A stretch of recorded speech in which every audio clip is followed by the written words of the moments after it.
அல்லல் பிறவி அறுப்பானே ஓ என்று சொல்லற்கு அறியானை சொல்லி திருவடிக்கீழ் சொல்லிய பாட்டின் பொருள் உணர்ந்து சொல்லுவார் செல்வர் சிவபுரத்தின் உள்ளார் சிவனடிக்கீழ் பல்லோரும் ஏத்த பணிந்து.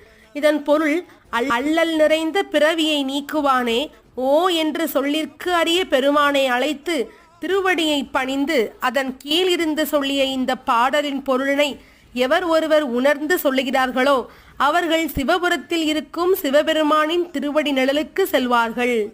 அல்லல் பிறவி அறுப்பானே ஓ என்று சொல்லற்கு அறியானை சொல்லித் திருவடிக்கீழ் சொல்லிய பாட்டின் பொருள் உணர்ந்து சொல்லுவார் செல்வர் சிவபுரத்தின் உள்ளாறு சிவனடிக்கீழ் பல்லோரும் ஏத்த பணிந்து. சிற்றம்பலம்.